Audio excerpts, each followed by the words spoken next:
Hello friends, welcome to Life Advisors. आप सभी का स्वागत है हमारे चैनल पे। आप देखना शुरू कर चुके हैं बैंक निफ्टी के एनालिसिस। जो लोग चैनल से नहीं जुड़ रहे हैं उन्हें बता दें हम क्या डिस्कशन करने वाले हैं। हम डिस्कस करेंगे बैंक निफ्टी के आज का ट्रेंड, बैंक निफ्टी में आने वाले दिन का ट्रेंड, और साथ ही डिस्कस करेंगे बैंक निफ्टी के पूरे 12 स्टॉक्स का trend with target and stop losses. तो आशा करता हूँ वीडियो आपको जरूर पसंद आएगी। पसंद आए तो लाइक करना ना भूलें। अगर आपने अभी तक चैनल सब्सक्राइब नहीं किया है तो तुरंत कर दीजिए, साथ ही बेल आइकन दबाइए ताकि ऐसी अपडेट्स आपको रोज मिलती रहे। तो आज है रविवार 27 दिसंबर का दिन और हम बात करेंगे 24 दिसंबर यानी थर्सडे को कैसा रहा था मार्केट, और साथ ही डिस्कस करेंगे 28 दिसंबर यानी कल सोमवार को मार्केट कैसा रहने वाला है। तो लास्ट डे हमने जो डिस्कशन किया था वो एकदम क्लियर था। हमने डिस्कशन करा था कि मार्केट में 30,000 के अपसाइड में आपको प्रॉफिट बुकिंग करनी चाहिए, और मैक्सिमम मुझे 30,000 लगता है कि मार्केट वहीं पर जाता हुआ आपको दिखाई देगा अपसाइड के अंदर में। और वहीं डाउन साइड की अगर हम बात करें तो डाउन साइड हमने डिस्कस करी थी कि लगभग 29,300 तक अगर गिरावट होती है तो 29,300 तक के लेवल्स आपको देखने के लिए मिल सकते हैं। तो वहीं अगर हम देखें जो मार्केट में हुआ वो हुआ 30,000 के ऊपर में मार्केट ओपन हुआ और लो बनाया 30,000 का। तो डेफिनेटली जो 30,000 रेजिस्टेंस बना था, रेजिस्टेंस के ऊपर में जैसे ही मार्केट ने अपनी ओपनिंग करी तो वहाँ पे एक सपोर्ट बनते हुए दिखाई दिया, और उसी ने मार्केट को अपसाइड पुश किया टुवर्ड्स 30,545 और क्लोज हुआ है 30,400 पे। तो एग्जैक्टली 30,400 पे क्लोज होते हुए दिखाई दे रहा है। लेकिन अगर अभी हम इसके ऑप्शन डेटा को अगर पढ़ेंगे, हालांकि मैं आपके सामने ऑप्शन डेटा नहीं दिखा रहा हूँ, मैंने जब ऑप्शन डेटा को देखा तो वहाँ काफ़ी डिस्टॉर्शन दिखाई दे रहा है।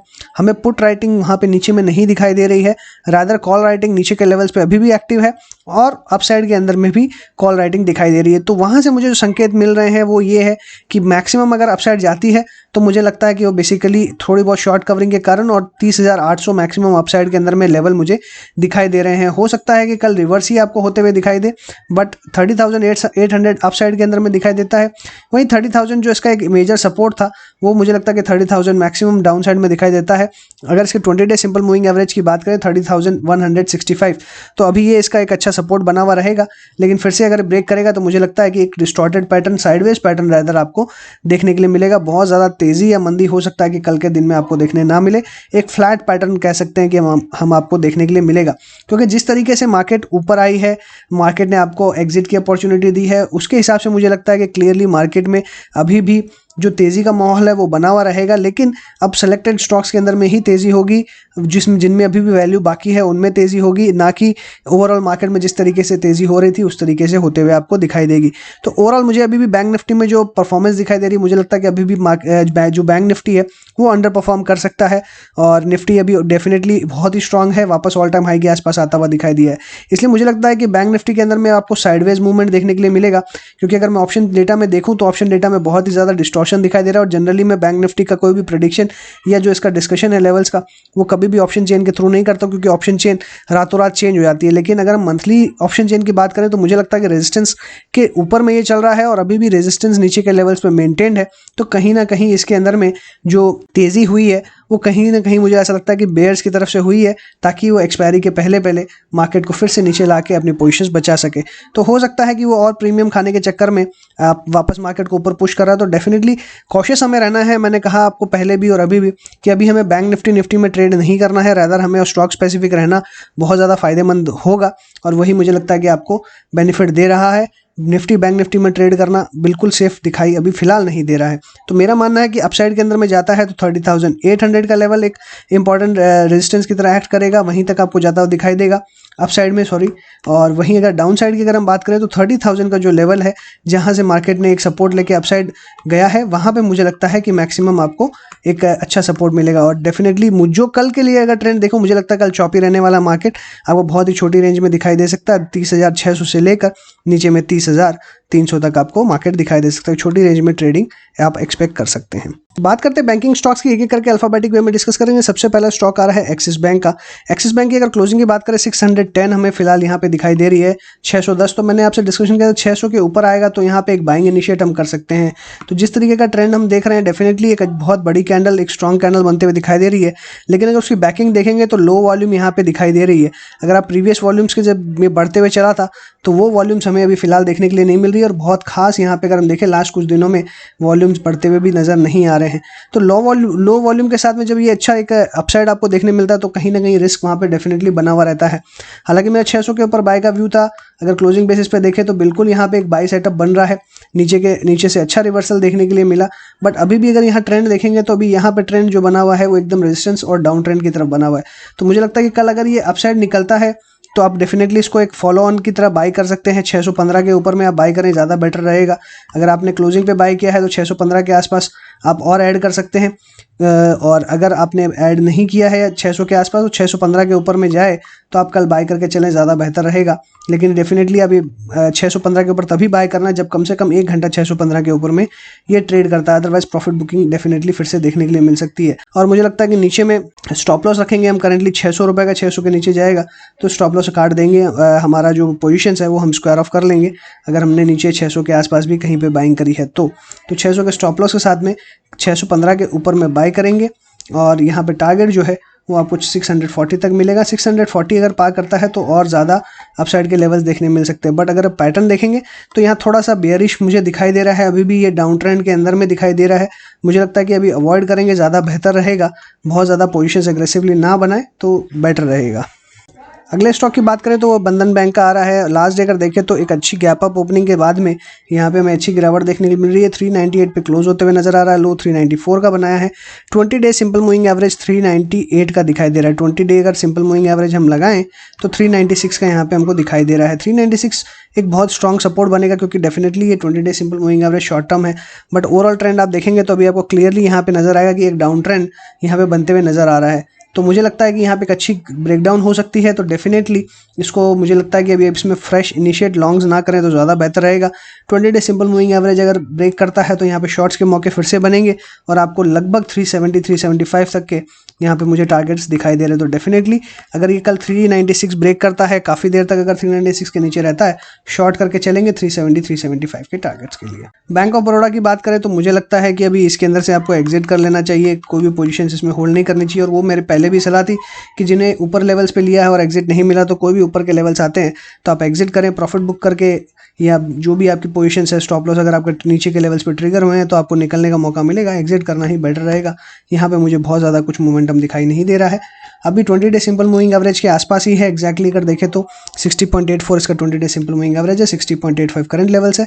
तो मुझे बहुत ज़्यादा यहाँ तेजी मंदी दिखाई नहीं देती, अभी अवॉइड करें इसमें पोजीशंस तो बेहतर रहेगा। फेडरल बैंक की बात करें तो बहुत अच्छी वॉल्यूम्स के साथ में स्टॉक के अंदर में एक रिवर्सल हमको देखने के लिए मिला। अभी 20 डे सिंपल मूविंग एवरेज 65.19 और 65.2 इसकी क्लोजिंग है। तो डेफिनेटली एकदम एग्जैक्ट पिन पॉइंट पे ये क्लोज होते हुए नजर आया है। तो यहाँ पे लास्ट डे हाई बना था 66 का, तो मुझे लगता है कि यहाँ से भी आपको एग्जिट कर लेना चाहिए क्योंकि अभी यहाँ पे भी एक अच्छा खासा 66 के आसपास रेजिस्टेंस है। क्योंकि पहले जब हम इसमें पोजीशन हमने बनाई थी तो हमारा जो स्टॉप लॉस थे वो 66-65 के आसपास ही थे, आपको अगर याद होगा तो, और वहीं पे एग्जैक्टली क्लोज होते हुए दिखाई दे रहा है। तो मुझे लगता है जो स्टॉप लॉस पे नहीं निकल पाए उनके लिए एक मौका है निकलने का, और डेफिनेटली यहाँ से एग्जिट कर लेंगे तो ज़्यादा बेहतर रहेगा। HDFC की अगर बात करें तो मैंने आपसे डिस्कशन किया था कि एक छोटे से रेंज में चल सकता है और वही होते हुए हमें दिखाई दे रहा है। मुझे लगता है अभी ये इसमें एक अपसाइड आपको आते हुए दिखाई दे सकती है, फिर से 1440 तक के लेवल्स आपको देखने के लिए मिल सकते हैं। तो यहाँ पे इंट्राडे के अंदर में आप अपनी पोजीशंस बना सकते हैं। मैक्सिमम अपसाइड टारगेट रहेगा 1440 का, और वहीं पे स्टॉप लॉस की अगर बात करें तो स्टॉप लॉस करंट लेवल्स पे रहेंगे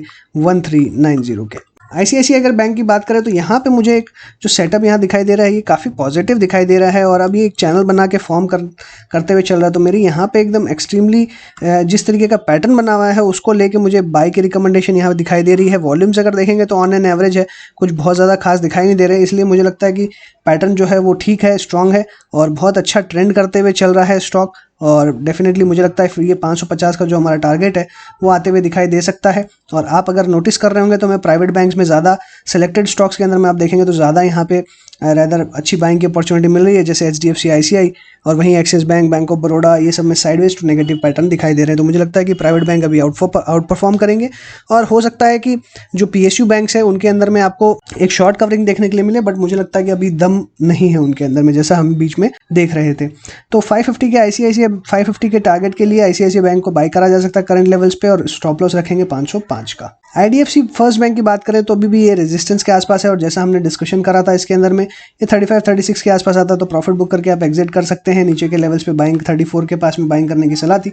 और हमने लास्ट डे किया, एक बार फिर मौका मिला हमें यहाँ से। डेफिनेटली मेरा यहाँ पे कोई व्यू नहीं है, ना बाय ना सेल, अभी अवॉइड करना ही बेटर रहेगा। इंडसइंड बैंक के अंदर देखें तो लास्ट डे हमें एक अच्छा अपसाइड देखने के लिए मिल रहा था, लेकिन फिर से जो क्लोजिंग है वो नेगेटिव होते हुए दिखाई दे रही है, जो क्लियरली एक डाउन ट्रेंड के यहाँ पे हमको संकेत दे रही है। अगर हम यहाँ पे चैनल बनाते हैं और यहाँ पे रेजिस्टेंस अगर बनाए तो मुझे लगता है कहीं ना कहीं यहाँ पे एक जो रेजिस्टेंस है वो बहुत हेवी होते हुए दिखाई दे रहा है, और मुझे फर्दर इसके अंदर में डाउन साइड ही अभी दिखाई दे रही है। और हमारा 900 के नीचे जाने के बाद में सेल का व्यू था, 800 तक के टारगेट का व्यू था, जो एक ही दिन में आते हुए दिखाई दे रहे थे ऑलमोस्ट। मुझे लगता है कि ये स्टॉक अभी डाउन ट्रेंड में है। कल अगर नेगेटिव खुलता है, नीचे की तरफ जाता है तो शॉर्ट करके चलना है, और मुझे लगता है कि 845 के नीचे आप इस स्टॉक को सेल करके चल सकते हैं। टारगेट यहाँ पे रहेंगे अराउंड 800 के टारगेट्स के लिए 845 के नीचे सेल करें। स्टॉप लॉस रखें 860 का। 800 के नीचे अगर टिकता है तो हो सकता है कि आपको 760 750 तक के लेवल्स भी देखने के लिए मिल सकते हैं, इसलिए सेल पोजीशंस को डेफिनेटली टारगेट्स मीट होने पे रिव्यू करें। कोटक बैंक के अंदर देखें तो यहाँ पे एक अच्छा मोमेंटम अब बनते हुए दिखाई दे रहा है, एक चैनल फॉर्मेशन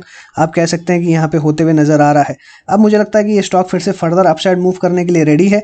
2000 का जो टारगेट हमारा पेंडिंग था वो तो डेफिनेटली अचीव होगा, साथ में मुझे लगता है कि यहाँ पे एक अच्छे चैनल के साथ में एक चैनल ब्रेकआउट भी हो सकता है। तो यहाँ पे अगर 2000 के आसपास अगर आता है, किसी ने नीचे के लेवल्स पे 1900 पे खरीदा है या अभी भी जो पोजीशंस है वो होल्ड कर रहे हैं, तो यहाँ पे मुझे लगता है कि एक आप पोजीशन इनिशिएट करते हैं। 2000 के बाद में एक फ्रेश पोजीशंस भी इनिशिएट हो सकती है, जिस तरीके का चैनल बना हुआ है। मुझे लगता है कि 2000 के ऊपर में आप फ्रेश बाइंग करें, और अभी जिनके पास में है वो 2000 तक एक बार अपना प्रॉफिट भी बुक कर सकते हैं, या अपनी पोजीशंस को ट्रेल करके चल सकते हैं 1950 के स्टॉप लॉस के साथ।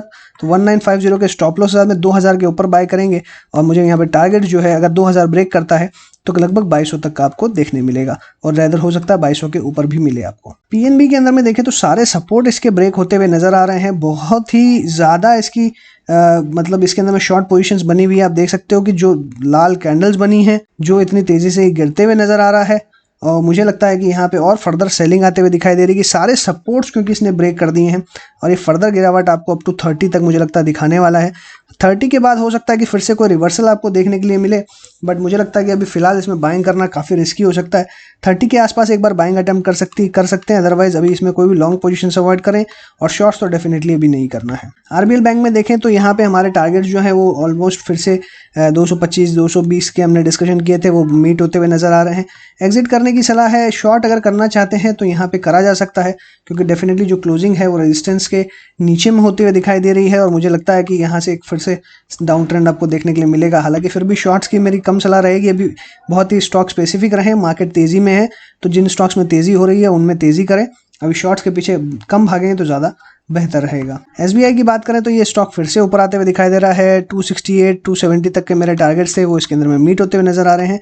यहाँ पे भी मेरी एग्जिट करने की सलाह है, कोई बाय की सलाह नहीं है यहाँ पे फ्रेश, और ना ही शॉर्ट की सलाह है। मुझे लगता है कि अभी रेजिस्टेंस के आसपास है, तो एक साइडवेज हो सकता है। कल अगर गिरावट होती है, 20 डे सिंपल मूविंग एवरेज अब की बार ब्रेक करेगा तो हम इसमें शॉर्ट बना के चलेंगे, बट फिलहाल के लिए अवॉइड की सलाह है, कोई यहाँ पे फ्रेश व्यू नहीं है। सो इसी के साथ मैं अपनी बात को वाइंड अप करूंगा। अगर आपको अच्छा लगा हो तो लाइक कीजिएगा, दोस्तों के साथ शेयर कीजिए, कमेंट बॉक्स में रिव्यूज लिखना ना भूलें। चैनल सब्सक्राइब ना किया हो तो तुरंत कर दीजिए। टेलीग्राम चैनल ज्वाइन नहीं किया तो डिस्क्रिप्शन बॉक्स में लिंक दी, वहां से आप ज्वाइन कर सकते हैं।